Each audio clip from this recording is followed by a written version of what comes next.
Bismillahirrahmanirrahim. Assalamualaikum warahmatullahi wabarakatuh. Alhamdulillah, wassalatu wassalamu rasulillah wa ala alihi wa ashabi wa mawala. Asyhadu an la ilaha illallah wahdahu la syarikalah wa asyhadu anna Muhammadan abduhu wa rasuluh. Amma ba'du. Pemirsa Alimara TV yang dimuliakan Allah Subhanahu wa taala, alhamdulillah kita telah melewati beberapa hari di bulan Ramadan ini yang dimuliakan oleh Allah Subhanahu wa taala. Kita bersyukur kepada Allah telah disampaikan kepada bulan Ramadan, dan itulah doa-doa kita setiap harinya. Ketika kita tahun lalu keluar dari bulan Ramadan, setiap hari kita berdoa kepada Allah agar dipertemukan kembali dengan bulan Ramadan yang penuh kemuliaan, yang penuh keberkahan. Pemirsa Alimara TV yang dimuliakan Allah Subhanahu wa taala, ketahuilah bulan yang penuh kemuliaan ini jangan sampai berlalu dengan kesia-siaan. Perlu kita mengetahui beberapa tips agar makna atau agar Ramadan ini lebih bermakna dari tahun-tahun yang lalu. Bahkan kita jadikan Ramadan ini, kita bayangkan sebagai Ramadan kita yang terakhir. Kita gunakan dengan sebaik-baiknya. Bagaimanakah atau apakah tipsnya agar Ramadan kita lebih bermakna? Yang pertama dan paling utama adalah yang diwasiatkan oleh para ulama kita, oleh Nabi kita yang Muhammad SAW, diwanti-wanti, diwasiatkan agar kita mengikhlaskan niat kita di setiap ibadah kita, terutama di bulan Ramadan ini yang kita berlapar-lapar, berhaus-haus.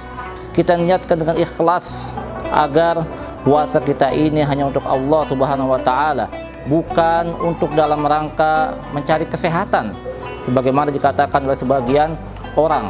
Tetapi inti utamanya adalah kita beribadah untuk Allah Subhanahu wa taala. Ketika kita sudah ikhlas, maka ibadah itu akan terasa kenikmatan. Ibadah itu akan terasa kelezatan. Apa kata Nabi SAW? Zaqa ta'mal iman man radiya billahi rabba wa bil islami dina wa bi Muhammadin nabiyya wa rasulah. Akan merasakan manisnya iman yang mengakui dengan sesungguhnya Allah itu Tuhannya, Islam itu agamanya, dan Nabi Muhammad sebagai Nabi dan Rasulnya. Maka di dalam bulan Ramadan apabila kita ikhlas melaksanakannya, itulah kita akan mendapatkan kenikmatan hal yang berkesan dan yang bermakna selama kita melaksanakan puasa dan aktivitas ibadah lainnya.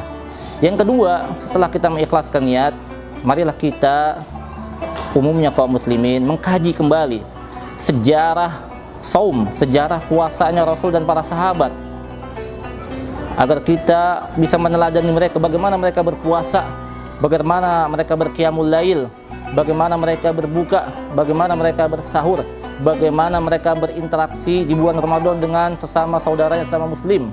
Kita meneladani, membaca sejarahnya, membuka kembali lembaran-lembaran emas, lembaran-lembaran putih dari sejarah kehidupan Nabi yang mulia sallallahu alaihi wasallam. Ini salah satu yang bisa membuat Ramadan kita lebih bermakna. Yang ketiga ialah jauhi hal-hal yang bisa mengganggu, seperti kita terlalu banyak memegang HP, berdekat-dekatan dengan HP. Kurangilah intensitas kita.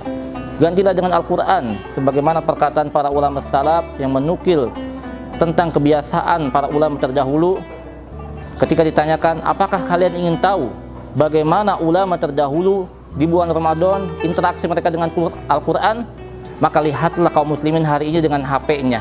Seperti itulah mereka, para sahabat dan ulama, interaksi mereka dengan Al-Quran seperti kita hari ini dengan HP kita, tidak pernah lepas.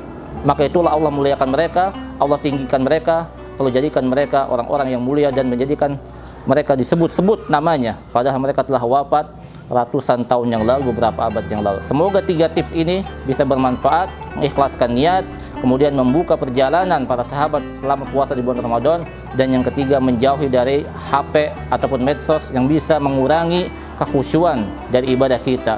Semoga Allah memberikan kita kekuatan iman Islam dan diberikan kekuatan hidayah untuk melaksanakan ketaatan dan dimudahkan dalam mengamalkan Islam. Billahi taufiq wal hidayah. Wassalamualaikum warahmatullahi wabarakatuh.